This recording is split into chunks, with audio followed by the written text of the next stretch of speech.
بسم اللہ الرحمن الرحیم۔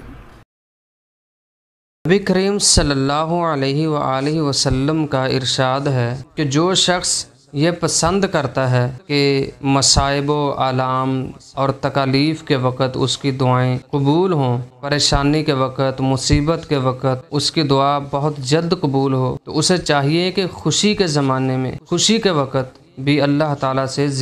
زیادہ دعا مانگتا رہے۔ حدیث کا مفہوم یہ ہے کہ ہم جب پریشانی سے نکل جاتے ہیں، ہماری مصیبت دور ہو جاتی ہے، تو ہم اللہ تعالیٰ کو بھول جاتے ہیں۔ ہم دعا نہ اپنے لیے کرتے ہیں، نہ اپنی اولاد کے لیے کرتے ہیں، تندرستی کی دعا نہیں کرتے، پریشانی سے محفوظ رہنے کی دعائیں نہیں کرتے، بالکل آزاد ہو جاتے ہیں۔ پھر جب اچانک ہمارے اوپر کوئی مصیبت آتی ہے، کوئی پریشانی آتی ہے، کوئی کسی قسم کی آزمائش آ جاتی ہے، تو پھر ہم فوراً اللہ تعالیٰ کی طرف پلٹ آتے ہیں، پھر ہم کو اللہ تعالیٰ کی یاد آتی ہے۔ تو رسول اللہ صلی اللہ علیہ وسلم نے فرمایا کہ اگر تم چاہتے ہو کہ تمہاری دعائیں مشکل اور مصیبت کے وقت جلدی قبول ہوں، تو خوشحالی کے وقت اللہ تعالیٰ کو زیادہ یاد کیا کرو، اللہ تعالیٰ کی طرف اپنا رجوع رکھا کرو، تاکہ وہ وقت ہی نہ آئے کہ جس وقت میں آپ کو پریشانی بنے، مصیبت بنے۔ اس وقت میں، خوشی کے وقت میں، خوشحالی کے وقت میں اللہ تعالیٰ کا شکر ادا کرتے رہا کرو، اور اللہ تعالیٰ سے برے وقت کی پناہ مانگتے رہا کرو۔ پھر اللہ تعالیٰ آپ کے اوپر ایسا وقت نہیں لے کے آئے گا، ایسی مصیبت، ایسی آزمائش نہیں آئے گی کہ آپ کو پریشانی